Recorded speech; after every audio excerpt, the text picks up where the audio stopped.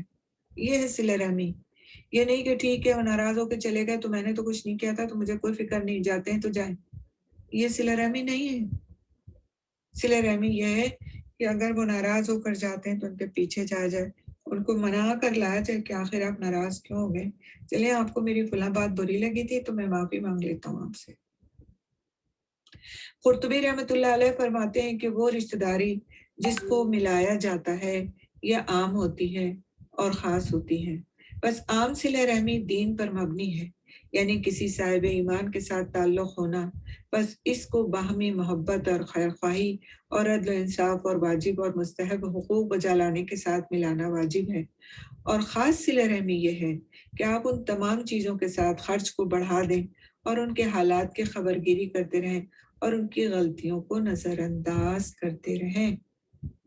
یعنی ایک تو عام صلہ رحمی ہے کہ خیر خواہی، عدل انصاف اور جو آپ کے حقوق بنتے ہیں بس ان کی پیروی کرتے رہیں. ماں کے ساتھ جو حق ہے اس کا حق ادا کر دیا، باپ کے ساتھ جو حق ہے اس کا حق ادا کر دیا، بہن بھائیوں کے حقوق کو ادا کر دیا، عدل و انصاف کا معاملہ کر لیا. تو یہ ایک عام صلہ رحمی ہے. لیکن خاص صلہ رحمی جو کہ ہم لوگ ہر چیز میں خاص کے خواہاں ہوتے ہیں، تو صلہ رحمی میں صلہ رحمی میں بھی خاص کا خواہاں ہونا چاہیے کہ آپ ان تمام چیزوں کے ساتھ خرچ کو بڑھا دیں اور ان کے حالات کی خبرگیری کرتے رہیں اور ان کی غلطیوں کو نظر انداز کرتے رہیں. تب تو صلہ رحمی ہو سکتی ہے. تو سبحان اللہ، یہ ایک ایسی صفت ہے، ایک ایسی کوالٹی ہے کہ جو اللہ سبحانہ تعالیٰ کو ایمان لانے کے بعد سب سے زیادہ محبوب عمل ہے.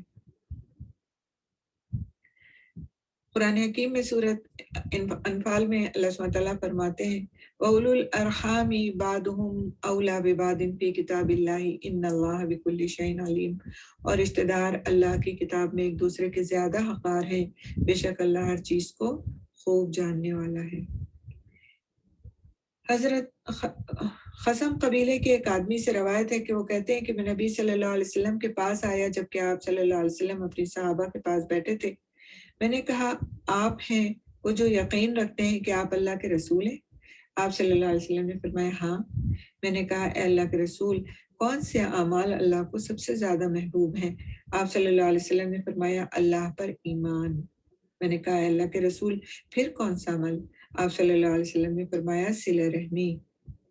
میں نے کہا اے اللہ کے رسول پھر کون سا عمل؟ آپ صلی اللہ علیہ وسلم نے فرمایا نیکی کا حکم دینا اور برائی سے روکنا. میں نے کہا اے اللہ کے رسول کون سے اعمال اللہ کو سب سے زیادہ ناپسند ہیں؟ آپ صلی اللہ علیہ وسلم نے فرمایا اللہ کے ساتھ شریک ٹھہرانا. میں نے کہا اللہ کے رسول پھر کون سا عمل؟ آپ صلی اللہ علیہ وسلم نے فرمایا قطع رحمی. میں نے کہا اللہ کے رسول پھر کون سا عمل؟ آپ صلی اللہ علیہ وسلم نے فرمایا برائی کا حکم دینا اور نیکی سے روکنا. بہت واضح حدیث ہے، بہت کھلی ہوئی بات ہے کیا چیز اللہ کو پسند ہے اور کیا چیز اللہ کو ناپسند ہے. ابو کبشہ انماری رضی اللہ تعالیٰ عنہ سے روایت ہے، وہ کہتے ہیں کہ میں نے رسول صلی اللہ علیہ وسلم کو فرماتے ہوئے سنا دنیا 4 قسم کے لوگوں کی ہے. یعنی دنیا میں 4 قسم کے لوگ ہیں. ایک وہ آدمی جسے اللہ عز و جل نے مال اور علم سے نوازا ہو، وہ اس بارے میں اپنے رب سے ڈرتا ہو، صلہ رحمی کرتا ہو اور اس میں اللہ عز و جل کا حق پہچانتا ہو، اس کا درجہ سب سے اونچا ہے. دوسرا وہ آدمی جسے اللہ نے علم عطا فرمایا ہو لیکن مال نہ دیا ہو اور وہ کہتا ہو کہ اگر میرے پاس بھی مال ہوتا تو میں بھی اس شخص کی طرح عمل کرتا. آپ نے فرمایا دونوں اجر و ثواب میں برابر ہیں. بہت غور کر کے سننے والی یہ حدیث ہے. تیسرا وہ آدمی جسے اللہ عز و جل نے مال سے تو نوازا ہو لیکن علم نہ دیا ہو، وہ بدعواسی میں اسے ناحق مقام پر خرچ کرتا رہے، اپنے رب سے ڈرے، نہ صلہ رحمی کرے، نہ اپنے رب عز و جل کا حق پہچانے. اس کا درجہ سب سے بدترین ہے. اور چوتھا آدمی وہ ہے جسے اللہ نے نہ مال سے نوازا ہو نہ ہی علم سے، اور وہ یہ کہتا ہو کہ اگر میرے پاس بھی اس شخص کی طرح مال ہوتا تو میں بھی اسے اس شخص کی طرح کے کاموں میں خرچ کرتا. یہ دونوں گناہ میں برابر ہیں. یعنی مال ملا ہے اور علم بھی ہے ساتھ میں اور مال کو اچھی جگہ خرچ کیا جا رہا ہے تو اس شخص کا درجہ تو سب سے اونچا ہے. لیکن اس شخص کا درجہ جس کے پاس مال نہیں ہے لیکن اس کی خواہش نیت ہے کہ اگر میرے پاس ہوتا ایسے تو میں بھی کرتا، تو وہ ثواب میں برابر ہو جائے گا۔ اللہ سبحانہ تعالیٰ کی رحمت ہے۔ لیکن ایک ایسا شخص ہے جس پاس نہ مال ہے نہ علم ہے، اور ایک ایسا شخص ہے جس کے پاس مال تو ہے علم نہیں ہے، اور علم نہ ہونے کی وجہ سے وہ اپنے مال کو غلط کاموں میں خرچ کرتا ہے۔ اور جس کے پاس نہ مال ہے نہ علم ہے، وہ اس بات کا کی خواہش کرتا ہے کہ میرے پاس ہوتا تو میں بھی اسی کی طرح سے اڑاتا عیش کرتا، تو پھر وہ بھی اسی شخص کی طرح سے ہے جس کے پاس مال تو ہے لیکن علم نہیں ہے۔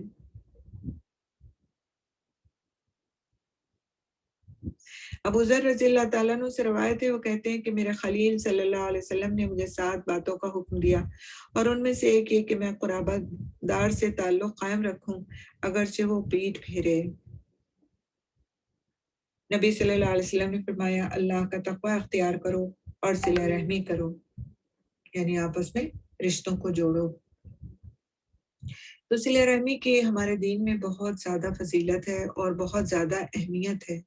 اس کو توڑنے والے اللہ سبحانہ تعالیٰ کے نزدیک بہت زیادہ غضب کے لائق لوگ ہیں، اور اس کو جوڑنے والے اللہ کے نزدیک بہت زیادہ عزت والے لوگ ہیں۔ صلہ رحمی آپس میں محبت بڑھانے کا ذریعہ ہے۔ ابن عمر رضی اللہ تعالیٰ عنہ سے روایت ہے، وہ کہتے ہیں کہ جو اپنے رب کا تقوی اختیار کرے اور صلہ رحمی کرے، اس کی موت میں تاخیر کر دی جاتی ہے اور اس کے مال میں اضافہ کر دیا جاتا ہے، اور اس کے گھر والے اس سے محبت کرنے لگتے ہیں۔ اب دیکھیں انہی 3 چیزوں کے پیچھے تو انسان بھاگ رہا ہوتا ہے کہ کس طرح موت مجھ سے دور ہو جائے، اور کس طرح میرا مال بہت بڑھ جائے، اور کس طرح میں اپنے گھر والوں میں بہت زیادہ محبوب ہو جاؤں۔ تو صلہ رحمی کرنے سے یہ تینوں چیزیں ایک انسان کو حاصل ہوتی ہیں۔ انس بن مالک رضی اللہ تعالیٰ عنہ سے روایت ہے، وہ کہتے ہیں کہ میں نے رسول صلی اللہ علیہ وسلم سے سنا، آپ صلی اللہ علیہ وسلم نے فرمایا جس شخص کو پسند ہو کہ اس کے رزق میں وسعت ہو یا اس کی عمر دراز ہو تو اسے چاہیے کہ وہ صلہ رحمی کرے۔ انس بن مالک رضی اللہ تعالیٰ عنہ سے روایت ہے، وہ کہتے ہیں کہ نبی صلی اللہ علیہ وسلم نے فرمایا جس شخص کو یہ بات پسند ہو کہ اس کی عمر میں برکت اور رزق میں اضافہ ہو جائے، اسے چاہیے کہ اپنے والدین کے ساتھ نیکی کرے اور صلہ رحمی کیا کرے۔ رسول اکرم صلی اللہ علیہ وسلم نے فرمایا جس نیکی کا بہت جلد اجر مل جاتا ہے وہ صلہ رحمی ہے، یہاں تک کہ کچھ گھرانوں کے لوگ فاجر و فاسق ہوتے ہیں، جب وہ صلہ رحمی کرتے ہیں تو ان کے اموال بڑھ جاتے ہیں اور ان کے افراد کی کثرت ہو جاتی ہے۔ یعنی فاسق ہے، فاجر ہے، نافرمان ہے، اللہ سبحانہ تعالیٰ کے فسق و فجور میں مبتلا ہیں، لیکن صلہ رحمی کرتے ہیں تو اللہ سبحانہ تعالیٰ اس کے نتیجے میں ان کے مالوں کو بڑھا دیتے ہیں اور ان کی اولاد میں برکت ہو جاتی ہے۔ یہ تو فاسق و فاجر کے ساتھ اللہ سبحانہ تعالیٰ کا معاملہ ہے صلہ رحمی کے نتیجے میں، تو اگر مومن یہ کام کرے تو پھر اللہ سبحانہ تعالیٰ کس درجے میں اس کے ساتھ معاملہ فرمائیں گے۔ سبحان اللہ۔ تو اللہ کی نظر میں صلہ رحمی ایسی محبوب ترین چیز ہے۔ ابو ہریرہ رضی اللہ تعالیٰ عنہ سے روایت ہے، وہ فرماتے ہیں کہ نبی صلی اللہ علیہ وسلم نے فرمایا 3 چیزیں برحق ہیں، جس بندے پر ظلم ہو اور وہ اللہ عز و جل کے خاطر اس پر خاموشی اختیار کر لے، اللہ اپنی مدد کے ذریعے اس کی عزت میں اضافہ کرتا ہے۔ دوسرا، جو آدمی صلہ رحمی کے لیے جود و سخا کا دروازہ کھولتا ہے تو اللہ تعالیٰ اس کے مال میں اتنا ہی اضافہ کرتا ہے۔ اور تیسرا، جو آدمی اپنے اوپر مانگنے کا دروازہ کھولتا ہے تاکہ اپنا مال بڑھا لے تو اللہ عز و جل اس کی قلت میں اور اضافہ کر دیتا ہے۔ یعنی جو شخص اپنے رشتہ داروں کو دیتا ہے، صلہ رحمی کے خاطر اپنا مال خرچ کرتا ہے تو اللہ سبحانہ تعالیٰ اس کے مال کو بڑھا دیتے ہیں۔ سلمان بن عامر رضی اللہ تعالیٰ عنہ سے روایت ہے کہ نبی صلی اللہ علیہ وسلم نے فرمایا بے شک مسکین آدمی کو صدقہ دینا صرف صدقہ ہے، جبکہ قرابت دار کو صدقہ دینا صدقہ بھی ہے اور صلہ رحمی بھی۔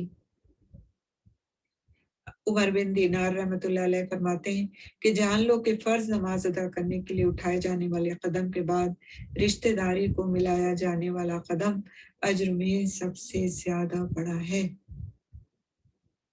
سبحان اللہ، یہ ایسی باتیں ہیں کہ واقعی ہم لوگ اگر ان کو سوچیں تو یہ بہت بڑی بات ہے، اور اگر ہم نہ سوچیں تو پھر زندگی ایسے تمام ہو جائے اور ہم صلہ رحمی کے اجر سے محروم ہی رہ جائیں۔ کیونکہ ہوتا کیا ہے کہ ہم اپنے رشتہ داروں کو، جیسا کہ میں نے پہلے بھی عرض کیا، معاف کرنے میں بہت بخیل ہوتے ہیں۔ ہم سے معاف نہیں کیا جاتا۔ اگر ہمارے گھر میں ہمارے بچے ہیں اور ان سے کوئی غلطی ہو جاتی ہے، ہم انہیں معاف کرنے تیار نہیں ہوتے۔ سسرالی رشتے ہیں تو ان کو ہم معاف کرنے تیار نہیں ہوتے۔ بہن بھائی ہیں، ان سے کوئی کوتاہی ہو جائے ان کو ہم معاف کرنے تیار نہیں ہوتے۔ تو آپ دیکھیں کہ رمضان عفو درگزر کا مہینہ ہے، معاف کر دینے کا مہینہ ہے، اور صرف معاف نہیں کرنا بلکہ درگزر کرنا۔ درگزر کرنے کا مطلب کیا ہوتا ہے؟ فاعفو واصفحوا، یعنی کہ معاف کر دو اور پھر درگزر کر دو، بھول جاؤ کہ ایسا کبھی ہوا بھی تھا۔ جب تک انسان بھولتا نہیں اور دل میں رکھے رہتا ہے، تب تک وہ ہر ایک سے کہتا پھرتا ہے دیکھو فلاں نے یہ کیا تھا، میں نے اسے معاف کر دیا۔ تو یہ آپ کو کسی دوسرے سے جا کر نہیں بتانا، آپ نے معاف کر دیا، آپ کے اللہ نے اس کو دیکھ لیا، آپ کے دل کو پاک کر دیا، اپنے دل سے ہم نے خود میل کا بوجھ اتار دیا۔ درگزر کرنے کا مطلب یہ ہے کہ بس اب آپ نے معاف کیا تو اس کا تذکرہ نہ کریں، تذکرہ کر دیا اور بار بار کر دیا تو اپنے اعمال میں سے خوبصورتی کو نکال دیا، احسان کو نکال دیا، اور اللہ سبحانہ تعالیٰ احسان کرنے والوں کو پسند فرماتے ہیں۔ تذکرہ تو اللہ سبحانہ تعالیٰ فرشتوں کی محفل میں اس شخص کا کرتے ہیں جو اس کے احکام پہ چلتا ہے، اس کی باتوں کو مان کر چلتا ہے۔ تو ہمیں لوگوں کی محفلوں میں اپنا تذکرہ کروانے کی فکر کیوں ہوتی ہے کہ ہم نے فلاں کو معاف کر دیا؟ اللہ کے خاطر کر دیا۔ اور یہی چیزیں صلہ رحمی میں حسن پیدا کرتی ہیں۔ یہ ہے کہ اگر آپ کو کسی شخص پر غصہ آتا ہے اور اس کی غلطی آپ سے برداشت کے باہر ہوتی ہے اور آپ 3 دن تک اس پر صبر کر جاتے ہیں، اللہ تعالیٰ وہ صبر آپ کے دل میں اتار دیتے ہیں، اور پھر آپ کے دل میں وہ وسعت آ جاتی ہے کہ آپ اس شخص کو آسانی سے معاف کر دیتے ہیں اور اپنے غصے کو پی جانے کے اجر کے مستحق ہو جاتے ہیں۔ تو اللہ سبحانہ تعالیٰ ہم سب کو ان خوبیوں کو اپنے اندر لانے والا بنائے، اور اس رمضان میں ہمیں صلہ رحمی کرنے والا بنائے۔ کوئی بھی روٹھے ہوئے رشتہ دار ہیں، کوئی بھی ناراض ہیں، کوئی بھی ہمارے لیے سمجھتے ہیں کہ غلطی ہم سے ہوئی تھی جبکہ ہم سے نہیں ہوئی تھی، سب کو منا لیں اللہ کے خاطر، اللہ کے خاطر غصے کو پی جانے والے، صبر کر جانے والے، معاف کر دینے والے اس رمضان میں اپنے آپ کو بنانے کی ہم کو کوشش کرنی چاہیے۔ جو گنے چنے دن رہ گئے ہیں اس میں کام کر ڈالیں۔ جو روٹھے ہوئے ہیں ان کو فون کریں، میسج کریں، منا لیں۔ جنہوں نے برسوں سے آپ سے بات نہیں کی، مہینوں سے آپ سے بات نہیں کی، آپ کی خواہش ہے کہ وہ آپ کو مخاطب کریں، آپ سے بات کریں، آپ بات کرنے میں پہل کر لیں، آپ سابقون میں سے بن جائیں۔ اللہ تعالیٰ ہم سب کو اس عمل کی توفیق عطا فرمائے اور ہمیں اپنے ان خاص اور مقرب بندوں میں شامل فرما لے جو صلہ رحمی کرتے ہیں اور اللہ کو محبوب ہیں۔ سبحان اللہ بحمدہ، سبحانک اللہم بحمدک، نشہد ان لا الہ الا انت، نستغفرک و نتوب الیک۔ السلام علیکم ورحمۃ اللہ وبرکاتہ۔ وعلیکم السلام ورحمۃ اللہ وبرکاتہ۔ ڈاکٹر طلعت فاطمہ صاحبہ، آپ کا بہت بہت شکریہ۔ آپ نے رمضان اور صلہ رحمی کے حوالے سے بہت سی بیش قیمت باتیں بتائی ہیں۔ اللہ تعالیٰ ہمیں عمل کی توفیق عطا فرمائے اور ہمیں توفیق دے کہ ہمارے کے ساتھ صلہ رحمی سے پیش آئیں اور رشتوں کو جوڑنے والے بنیں، رشتوں کو کاٹنے والے نہ بنیں۔ ناظرین، اب ہم اپنے پروگرام کے دوسرے سیگمنٹ کی طرف آ چکے ہیں جس میں ہم بات کریں گے ذکر صحابیات کی، اور ذکر صحابیات کے ذیل میں آج ہمارے سامنے جس صحابیہ کا ذکر کیا جائے گا وہ ہے حضرت اسماء بنت ابی بکر، اور ان کی زندگی پہ روشنی ڈالنے کے لیے یہاں مسرت ناز صاحبہ موجود ہے جو تفصیل سے ہمیں بتائیں گی حضرت اسماء بنت ابی بکر کے زندگی کے حالات۔ تو آئیے سنتے ہیں ان کی زندگی کے حالات۔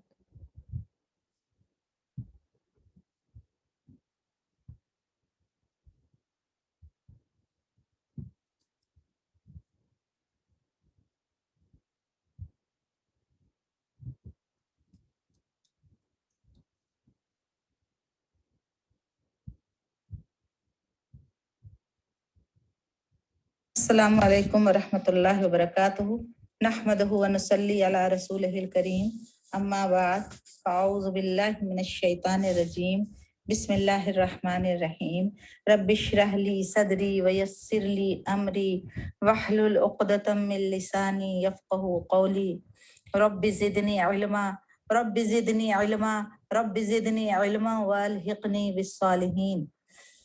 آج میں اپنی بہنوں کو سے حضرت اسماء بنت ابو بکر صدیق رضی اللہ تعالی عنہ کے بارے میں بات کروں گی۔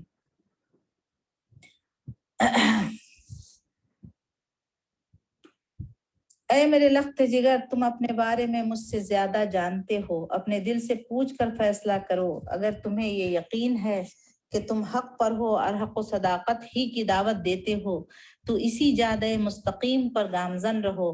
تمہارے رفقا نے اسی راہ حق پر چلتے ہوئے اپنی جانیں قربان کی ہیں۔ تم ذلیل چھوکروں کو اپنی گردن سے کھیلنے کا موقع نہ دو اور ان کے سامنے ہرگز سر نہ جھکاؤ۔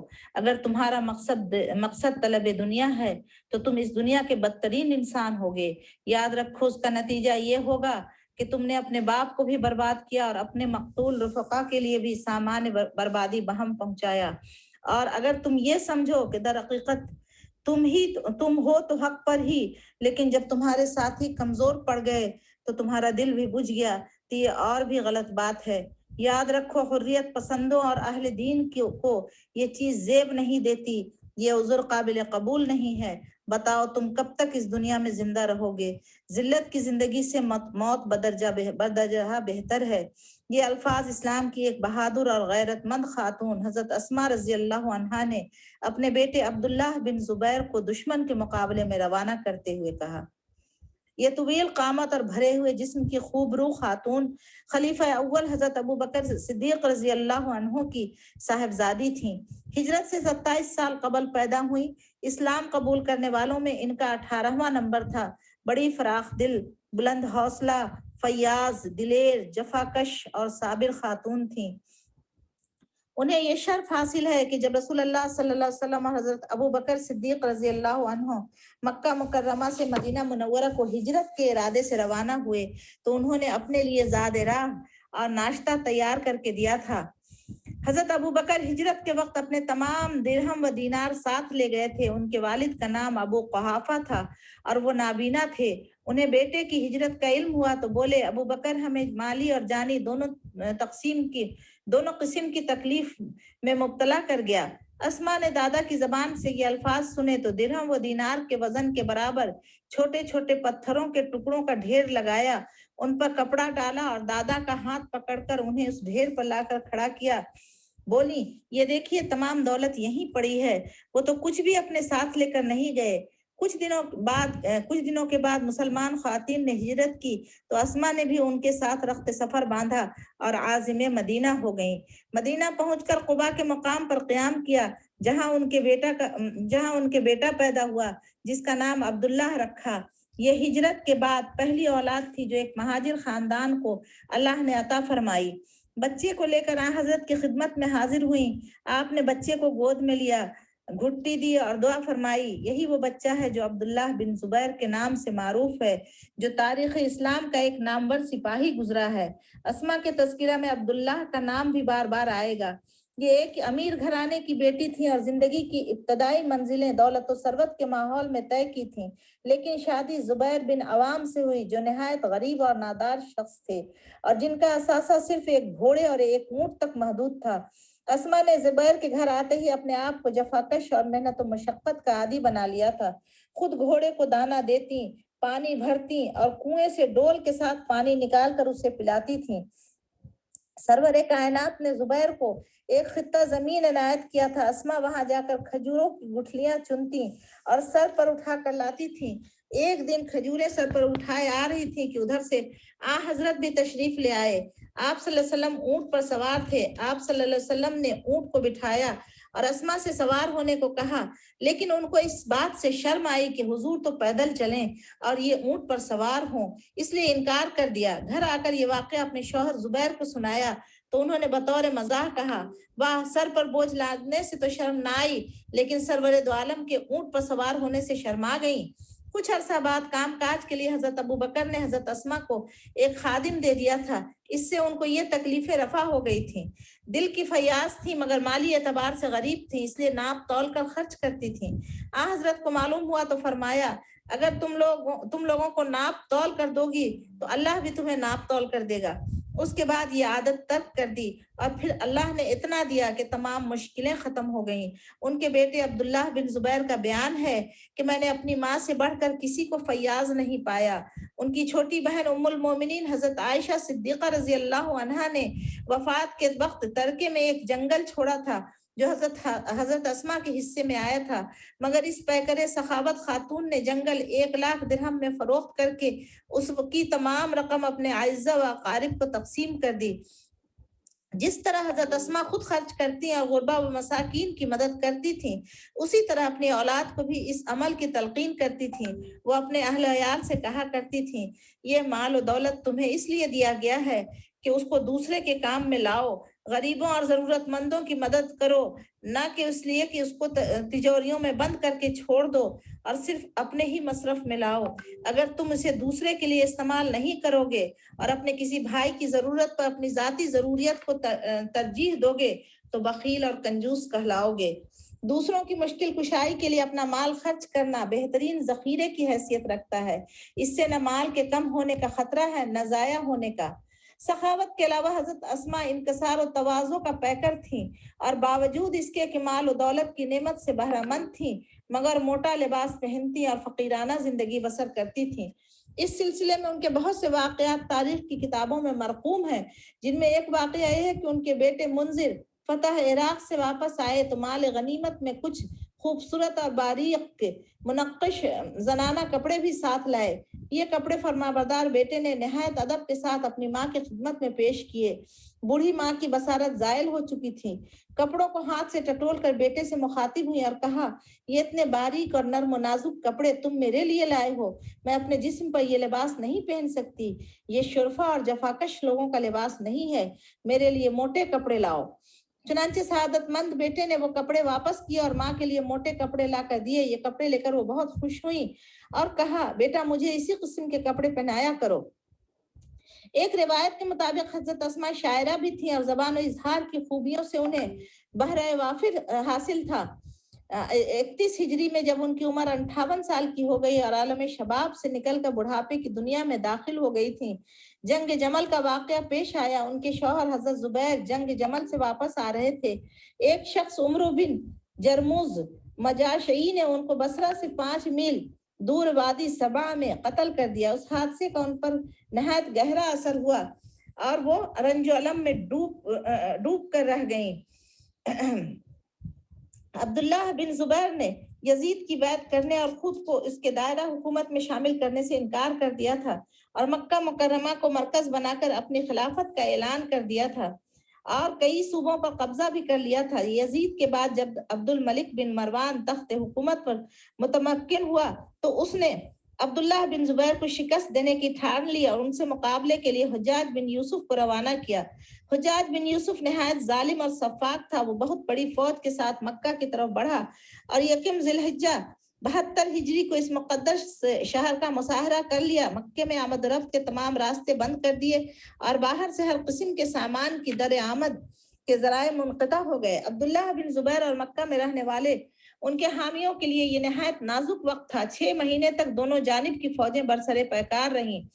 حجاج کا محاصرہ اتنا سخت تھا کہ مکہ مکرمہ میں کھانے پینے کی کوئی شے باہر سے نہیں آ سکتی تھی۔ اس نے بیت اللہ کی حرمت کو اس طرح پامال کر دیا تھا کہ جبل ابو قبیس پر کیلیں نصب کر کر اس پر مسلسل پتھر برسائے گئے، لیکن حضرت عبداللہ بن زبیر کی جرأت اور اللہ سے لگاؤ کا یہ عالم تھا کہ وہ اس حالت میں بھی بیت اللہ میں اس خشوع و خضوع سے نماز پڑھتے تھے کہ کبوتر اڑ کر آتے اور ان کے کندھوں اور سروں پر بیٹھ جاتے۔ اس وقت وہ 72 سال کی عمر کو پہنچ گئے تھے، لیکن دل جوان تھا اور ارادے مضبوط تھے۔ اس سخت محاصرے کے زمانے میں وہ ایک دن حضرت اسما کی خدمت میں ان کی خیر و عافیت پوچھنے کے لیے آئے۔ وہ کچھ بیمار تھی۔ ماں سے گفتگو کرتے ہوئے کہا، امی جان موت میں بڑا سکون ہے۔ ماں نے جواب دیا، شاید تم میرے مرنے کی خواہش رکھتے ہو کہ کمزور ماں کی خدمت سے نجات پا جاؤں، لیکن بیٹا میں چاہتی ہوں کہ تمہارا انجام دیکھ کر مروں۔ اگر تم شہادت کے مرتبے کو پہنچ جاؤ تو تمہارے کفن دفن کا انتظام اپنی نگرانی میں کروں، اور اگر فتح یاب ہو جاؤ تو میرے دل کو سرور حاصل ہو۔ اس سے 10 دن بعد جب ان کے ساتھ گنتی کے چند آدمی رہ گئے تھے، وہ آخری دفعہ حضرت اسما کی خدمت میں حاضر ہوئے اور عرض کیا، امی جان اب میرے ساتھ چند افراد رہ گئے ہیں، اگر میں دشمن کے سامنے ہتھیار ڈال دوں تو ممکن ہے مجھے اور میرے ساتھیوں کو امان حاصل ہو جائے، بتائیے آپ کی کیا رائے ہے؟ جواب دیا ارے میرے بیٹے اگر تمہاری یہ تمام تگودو حق کے لیے ہے تو بہادروں کی طرح لڑ کر درجہ شہادت پر فائز ہو جاؤ، دشمن کے سامنے سر جھکا کر ذلت کا مظاہرہ نہ کرو۔ اگر تمہارا یہ سلسلہ دنیاوی عز و جاہ کے حصول کے لیے تھا تو تم نہایت ناپسندیدہ شخص ہو، اس صورت میں تم نے اپنا انجام بھی خراب کیا اور دوسروں کو بھی ہلاکت میں ڈالا۔ بہادر لوگ جو حق و صداقت کی دنیا میں پھیلانے کی جدوجہد کرتے ہیں، نہ وہ موت سے ڈرتے ہیں نہ دشمن کی شرائط پر اس کے سامنے جھکتے ہیں، وہ عزت کی زندگی بسر کرتے ہیں اور عزت کی موت مرتے ہیں۔ بیٹے نے جواب دیا امی میں موت سے نہیں ڈرتا، صرف یہ خیال ذہن میں آتا ہے کہ میری موت کے بعد دشمن میری لاش کو خراب کریں گے، اس کا مسئلہ کریں گے، یعنی میری ناک اور میری کان وغیرہ کاٹیں گے اور مجھے سولی پر چڑھائیں گے جس سے آپ کو تکلیف پہنچے گی۔ حضرت اسما بولی جب بکری کو ذبح کر دیا جائے تو پھر اس کی کھال کھینچی جائے یا اس کے جسم کے ٹکڑے کر دیے جائیں، اسے کیا تم اللہ پر توکل کر کے اپنا سلسلہ جہاد جاری رکھو۔ اللہ کی راہ میں اگر جسم کا قیمہ کر دیا جائے تو یہ گمراہ لوگوں کی غلامی میں رہنے سے بہت بہتر ہے۔ موت سے ڈر کر غلامی کی زندگی کبھی اختیار نہیں کرنی چاہیے۔ بیٹے نے ماں کی بہادرانہ اور حوصلہ مندانہ باتیں سن کر ان کی خدمت میں عرض کیا کہ اب میں اللہ کی راہ میں شہادت کے لیے میدان جنگ میں جا رہا ہوں اور یقین رکھتا ہوں کہ آپ میری موت پر صبر و شکر سے کام لیں گی۔ میں نے کسی مسلمان پر کبھی ظلم نہیں کیا، کبھی بدعہدی نہیں کی، کبھی برائی کو پسند نہیں کیا، کبھی امانت میں خیانت نہیں کی، کبھی دنیا کے عارضی فوائد کو آخرت کی دوامی فوائد پر ترجیح نہیں دیے۔ اس قسم کی چند باتیں کر کے وہ دشمن کے مقابلے میں جا کھڑے ہوئے اور جنگ کرتے ہوئے شہید ہو گئے۔ حجاج بن یوسف نے ان کی شہادت پر نہایت خوشی کا اظہار کیا اور ان کی لاش کو ہجون کے مقام میں سولی پر لٹکا دیا گیا۔ تیسرے دن حضرت اسما ایک خادم کے سہارے مقام ہجون پر آئیں۔ حجاج اس وقت وہیں تھا۔ بولا کیا اس سوار کے اترنے کا بھی وقت نہیں آیا؟ حجاج نے جواب دیا وہ ملحد تھا، اس کی یہی سزا تھی۔ حضرت اسما نے جواب دیا وہ ملحد نہیں تھا، وہ نماز روزے کا پابند اور اللہ اور اس کے رسول کے احکام کو ماننے والا تھا۔ حجاج نے کہا تم سٹھیا گئی ہو۔ بولی تمہاری عقل جواب دے گئی ہے، میں بالکل صحیح کہہ رہی ہوں۔ بخدا میں نے نبی صلی اللہ علیہ وسلم کو فرماتے ہوئے سنا ہے کہ قبیلہ بنو ثقیف میں ایک کذاب اور ایک صفاق پیدا ہوگا۔ کذاب کو ہم نے دیکھ لیا، صفاق تم ہو۔ کئی روز بعد خلیفہ عبد الملک بن مروان کو دمشق میں اطلاع ہوئی کہ حضرت عبداللہ بن زبیر کی لاش ان کی والدہ کو نہیں دی گئی، تو اس نے نہایت سخت الفاظ میں حجاج کو خط لکھا اور لاش ان کی والدہ کو دینے کا حکم دیا۔ لاش دی گئی تو انہیں غسل دیا گیا، لاش کے ٹکڑے ہو چکے تھے، پھر اسی حالت میں جنازہ پڑھ کر انہیں ہجون کے مقام پر دفن کر دیا گیا۔ حضرت اسما نہایت عالی ہمت، بلند حوصلہ اور جرأت مند خاتون تھی۔ ان کی زندگی میں بدامنی کا دور آیا تو وہ اپنے ہاتھ میں ہمیشہ تیز دھار خنجر رکھتی تھیں۔ ایک دن ان سے لوگوں نے پوچھا اس خنجر سے آپ کیا کام لیں گی؟ فرمایا اگر فتنہ پرور میرے گھر میں گھس کر بد امنی کا مظاہرہ کریں گے تو یہ خنجر ان کے پیٹ میں اتار دوں گی اور ان کی تکہ بوٹی کر دوں گی۔ پہلے بتایا جا چکا ہے کہ وہ نہایت سخی تھیں اور مستحقین کی مالی مدد کرتی تھیں۔ اس سلسلے میں یہ واقعہ بھی قابل ذکر ہے کہ ان کی والدہ کا نام قتیلہ تھا جو عبد العزیٰ کی بیٹی تھیں۔ وہ مسلمان نہیں ہوئی تھیں۔ ان کے مسلمان نہ ہونے کی وجہ سے حضرت ابو بکر صدیق رضی اللہ عنہ نے ہجرت سے قبل انہیں طلاق دے دی تھی۔ ایک دفعہ وہ مدینہ منورہ آئیں اور حضرت اسما سے کچھ روپے مانگے۔ حضرت اسما انہیں روپے دینا چاہتی تھی لیکن ان کے مشرکہ ہونے کی بنا پر روپے دینے میں کچھ تامل کر رہی تھیں۔ نبی صلی اللہ علیہ وسلم کی خدمت میں حاضر ہوئی اور عرض کیا کہ میری ماں مشرکہ ہے اور مجھ سے مالی امداد چاہتی ہیں، کیا میں ان کو کی مدد کر سکتا ہوں؟ آپ نے فرمایا ہاں کر سکتی ہو، اسلام صلہ رحمی سے کسی کو منع نہیں کرتا۔ ایک دفعہ قتیلہ کچھ تحائف لے کر حضرت اسما کے پاس آئیں۔ حضرت اسما نے حضرت عائشہ رضی اللہ عنہا کی معرفت نبی صلی اللہ علیہ وسلم سے دریافت کیا کہ وہ اپنی مشرکہ ماں کے تحائف قبول کر سکتی ہیں اور انہیں مہمان کی حیثیت سے اپنے مکان میں ٹھہرا سکتی ہیں۔ حضرت نے جواب دیا ان کے تحائف قبول کرو اور انہیں اپنے مکان میں مہمان کی حیثیت سے ٹھہراؤ۔ چنانچہ انہوں نے ان کے تحائف بھی قبول کیے اور اپنے مکان میں بھی ٹھہرایا۔ حضرت اسما رضی اللہ عنہا کے 5 بیٹے تھے اور 3 بیٹیاں۔ بیٹوں کے نام تھے عبداللہ، عروہ، منذر، مہاجر اور عاصم۔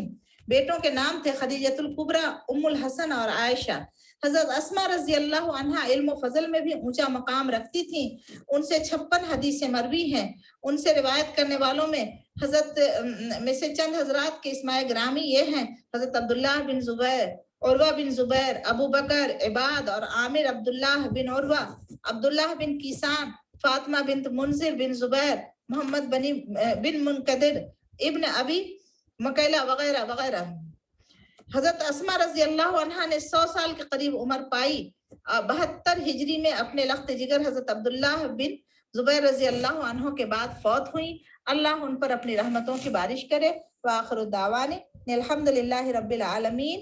السلام علیکم ورحمۃ اللہ وبرکاتہ۔ وعلیکم السلام ورحمۃ اللہ وبرکاتہ۔ آپ کا بہت بہت شکریہ، جزاک اللہ خیر۔ آپ نے تفصیل کے ساتھ ہم سب کو حضرت اسماء بنت ابی بکر کی زندگی سے واقف کرایا۔ اللہ آپ کو جزائے خیر عطا کرے اور ہم سب کو عمل کی توفیق عطا کرے کہ ہم اسی طرح سے اپنی صحابیات کے زندگی کو اپنا اسوہ بنا کر ان کے نقش قدم پہ چل سکیں۔ ناظرین، سب سے پہلے میں آپ کو یہ اطلاع دے دوں کہ کچھ ٹیکنیکل ایشوز کی بنا پہ ہمارا پروگرام یوٹیوب لائیو پہ نہیں آ پا رہا ہے، تو اب ہم نے یوٹیوب کے بجائے فیس بک لائیو پہ اس پروگرام کو دکھا رہے ہیں آپ کو، اور جو اس کی ویڈیو یوٹیوب پہ اپلوڈ کر دی جائے گی، جسے آپ کی خدمت میں پیش کر دیا جائے گا اور آپ اپنی سہولت کے حساب سے یوٹیوب پہ اسے دیکھ سکتے ہیں۔ تو آئیے آج ہم جانتے ہیں سورہ بقرہ کے چند آیات کے مفہوم، اور آیت نمبر 121 سے لے کے 125 تک آج ہم پڑھیں گے۔ اعوذ باللہ من الشیطان الرجیم، بسم اللہ الرحمن الرحیم۔ الذین آتیناہم الکتاب یتلونہ حق تلاوتہ، وہ لوگ جن کو ہم نے کتاب دی، یتلونہ وہ اس کی تلاوت کرتے ہیں، حق تلاوتہ جیسا کہ اس کی تلاوت کا حق ہے۔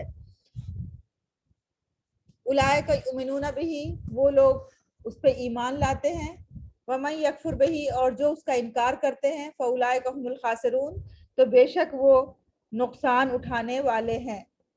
یا بنی اسرائیل اذکروا نعمتی التی انعمت علیکم، اے بنی اسرائیل یاد کرو ہماری اس نعمت کو جو ہم نے تم کو دیا، تم کو جس سے ہم نے تم کو نوازا۔ وانی فضلتکم علی العالمین، اور ہم نے تم کو پورے دنیا پہ فضیلت بخشی۔ وَاتَّقُوا يَوْمًا لَا تَجْزِي نَفْسٌ عَن نَفْسٍ شَيْئًا وَلَا يُقْبَلُ مِنْهَا عَدْلٌ وَلَا تَنْفَعُهَا شَفَاعَةٌ وَلَا هُمْ يُنصَرُونَ۔ وَاتَّقُوا يَوْمًا، اور بچو اس دن سے، لا تجزی نفس عن نفس، جس دن کوئی نفس کسی نفس کے کام نہیں آئے گا، ولا يقبل منها عدل ولا تنفعها شفاعة، اور نہ ہی وہاں پہ کوئی سفارش کام آئے گی، یعنی کہ جہاں کی یہ بات ہو رہی ہے، جس دن کی یہ بات ہو رہی ہے یعنی کہ قیامت کے دن کی بات، تو وہاں پہ نہ تو کوئی سفارش کام آئے گی اور نہ ہی کوئی نفس کسی نفس کے کام آئے گا اور نہ ہی ان کی مدد کی جائے گی۔ وَإِذِ ابْتَلَىٰ إِبْرَاهِيمَ رَبُّهُ بِكَلِمَاتٍ فَأَتَمَّهُنَّ، اور جب ہم نے ابراہیم سے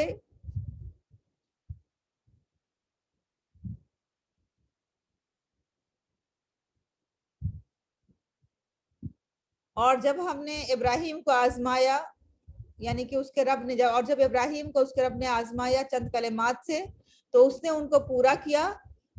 قَالَ إِنِّي جَاعِلُكَ لِلنَّاسِ إِمَامًا، تو اس نے کہا کہ ہم تم کو اماموں کے لیے امام بنانے والے ہیں۔ قَالَ، تو ابراہیم علیہ السلام نے کہا، وَمِن ذُرِّيَّتِي، اور میری اولاد میں سے۔ قَالَ لَا يَنَالُ الْعَهْدِ الظَّالِمِينَ، تو انہوں نے کہا کہ میں نہیں پہنچے گا میرا وعدہ ظالموں کو۔ وَإِذْ جَعَلْنَا الْبَيْتَ مَثَابَةً لِلنَّاسِ، اور جب ہم نے اس گھر کو یعنی خانہ کعبہ کو مثابتاً اجتماع کی جگہ بنایا، للناس لوگوں کے لیے، وَأَمَنًا، اور سکون کی جگہ بنایا، امن کی جگہ بنایا، وَاتَّخِذُوا مِن مَّقَامِ إِبْرَاهِيمَ مُصَلًّى، تو بنا لو مقام ابراہیم کو نماز کی جگہ، وَعَهِدْنَا إِلَىٰ إِبْرَاهِيمَ وَإِسْمَاعِيلَ أَن طَهِّرَا بَيْتِي لِلطَّائِفِينَ وَالْعَاكِفِينَ وَرُكَّعِ السُّجُودِ، اور ہم نے ابراہیم کو حکم دیا اور اسماعیل کو کہ پاک رکھو میرے گھر کو، لطائفینہ طواف کرنے والوں کے لیے، والعاکفینہ اور اعتکاف کرنے والوں کے لیے، ورکع سجود اور رکوع اور سجدہ کرنے والوں کے لیے۔ تو یہ وہ آیات ہیں جن کے مفہوم سے آج ہم واقفیت حاصل کریں گے، آیت نمبر 121 سے 125 تک۔ تو سب سے پہلے ہم یہاں دیکھیں گے کہ سب سے پہلی آیت میں کہا گیا ہے کہ الذین آتیناہم الکتاب یتلونہ حق تلاوتہ، جنہیں ہم نے کتاب دی ہے وہ اس کی تلاوت کرتے ہیں جیسا کہ اس کی تلاوت کا حق ہے، اور وہ ایمان لاتے ہیں، اور جو اس کا انکار کرتے ہیں وہ نقصان اٹھانے والے ہیں۔ تو یہاں حق کے تلاوت کیا ہے یہ سمجھنے کی بات ہے۔ حق کے تلاوت یہ ہے کہ قرآن کے حلال کو حلال اور حرام کو حرام سمجھا جائے، اور جس طرح قرآن نازل ہوا ہے اسی طرح اسے پڑھا جائے، اس میں رد و بدل نہ کیا جائے، اور اس کے محکم آیات پر عمل کیا جائے، متشابہات پر ایمان لایا جائے، اور مشکل مقام کو کسی عالم سے پوچھ لیا جائے۔ تلاوت کے معنی پیروی کے بھی آتے ہیں، اس بنا پر یہ معنی ہوئے کہ اس کی پیروی کرنے کا حق ادا کرتے ہیں۔ قرآن حکیم کی پیروی انسان کو جنت کے باغوں میں لے جاتی ہے۔ تو سمجھدار جو اہل کتاب ہیں وہ بھی قرآن کو مانتے ہیں، یعنی جو اہل کتاب اپنی کتابوں کو غور و فکر سے پڑھتے ہیں، ان پر عمل کرتے ہیں، ان کا قرآن حکیم پر بھی ایمان ہے، کیونکہ ان کی کتابوں میں بھی قرآن حکیم کے بارے میں صاف صاف ذکر کر دیا گیا تھا۔ آپ فرما دیں کہ اے اہل کتاب، تم کچھ نہیں جب تک کہ تورات اور انجیل اور ہر آسمانی کتاب پر ایمان نہ لاؤ اور ان پر عمل نہ کرو، یعنی جب تک ایمان و عمل کا حق ادا کرو گے اور رحمت عالم کی بشارت کی تصدیق کرو گے، تبھی تمہیں اس دنیا میں اور اس دین میں اور دنیا میں بھلائیاں نصیب ہوں گی اور حق کو پالو گے۔ تو اس لیے قرآن کی تلاوت کرنے کا حق ایک تو اس کے مفہوم کو سمجھنا اور اس کے احکامات پہ عمل پیرا ہونا ہے، اور اس کے علاوہ قرآن میں سے پہلے جو بھی کتابیں نازل ہوئی ہیں اس پر بھی ایمان لانا ہے، لیکن ان کے احکام پہ عمل پیرا ہونا یہ ضروری نہیں ہے، کیونکہ جب قرآن نازل ہو گیا ایک آخری کتاب کی شکل میں، تو اب ہم سب کے لیے قرآن کریم کے احکامات پر ایمان لانا اور اس پہ عمل پیرا ہونا ہمارے لیے فرض ہو گیا۔ اس کے بعد جب ہم دوسری آیت دیکھتے ہیں تو دوسری آیت میں بنی اسرائیل کو ان کی نعمتوں کا ذکر کیا جا رہا ہے، اور کہا جا رہا ہے کہ ایک زمانہ تھا کہ جب بنی اسرائیل کو اللہ نے طرح طرح کی نعمتیں دی، ان کے لیے من سلوہ اتارا، ان کے لیے انہوں نے آسمان پہ بادل کا سایہ کر دیا تاکہ انہیں گرمی کا احساس نہ ہو، اور اس طرح کی اور بے شمار ان کو انعامات سے نوازا، نعمتوں سے نوازا، اور انہیں دنیا میں فضیلت بخشی۔ تو اس کے باوجود اگر وہ عمل پیرا نہیں ہو رہے ہیں، اس کے باوجود اگر وہ اب کتابوں میں تحریف کر رہے ہیں، اس کے باوجود اگر وہ جو چیزیں جو ان کو حکم دیا گیا تھا اسے نہیں مان رہے ہیں، تو انہیں ڈرنا چاہیے اس دن سے جس دن کوئی کسی کے کام نہیں آئے گا، کوئی کسی کے کچھ بھی کام نہیں آئے گا، نہ اس سے کسی قسم کا فدیہ منظور کیا جائے گا، نہ کوئی سفارش کام آئے گی، اور نہ ہی ان کی مدد کی جائے گی۔ تو یہاں اتباع رسول کی تاکید کی گئی ہے کہ رحمت عالم صلی اللہ علیہ وسلم کی اتباع کا شوق دلانے کے لیے کہا گیا ہے، جن کی بشارتیں اور جن کی جو حضور اکرم صلی اللہ علیہ وسلم اللہ کی اجازت سے ہی وہاں پہ ان کی سفارش قبول ہو سکتی ہے، ورنہ کسی اور کی سفارش قبول نہیں ہو سکتی۔ تو اللہ پاک نے انہیں ان تمام باتوں سے جو اس کی رحمتیں ہیں چھپانے سے ڈرایا، اور حکم فرمایا کہ اپنے رب کی طرح کی نعمتیں یاد کرو اور عربوں سے ضد اور بحث نہ کرو، یہ تمہارے چچازاد بھائی ہیں، اللہ نے ان میں اپنا آخری نبی مبعوث فرمایا ہے، اور یہ زبردست نعمت انہیں ملی ہے، اس پر نہ جلو اور حسد و بغض کی بنا پر ان کی تکذیب و مخالفت نہ کرو کہ رحمت عالم صلی اللہ علیہ وسلم سے علیحدہ ہو جاؤ اور آخرت میں اپنا نقصان کر ڈالو اور آخرت میں اپنا مکالا کر ڈالو۔ اس کے بعد کی آیت میں ہم دیکھتے ہیں کہ ابراہیم علیہ السلام کا ذکر آیا ہے کہ ابراہیم علیہ السلام کو جب اللہ نے آزمایا، اور ابراہیم علیہ السلام ان تمام صفات میں جن چیزوں سے اللہ نے انہیں آزمایا اس میں پورے اترے، اور جب ابراہیم کو ان کے رب نے چند باتوں سے آزمایا اور پھر آپ نے انہیں پورا کر دکھایا، فرمایا میں تم لوگوں کا پیشوا بنانے والا ہوں، اور بولے میری اولاد میں بھی، تو فرمایا میرا وعدہ ظالموں کے لیے نہیں ہے۔ ابراہیم علیہ السلام کے اوصاف اور ان کی بزرگی کا بیان ہے کہ اللہ نے انہیں توحید میں لوگوں کا پیشوا بنایا، کیونکہ انہوں نے اللہ کے احکام کی برضا و رغبت تعمیل کی۔ عرب کے مشرکوں اور اہل کتاب کو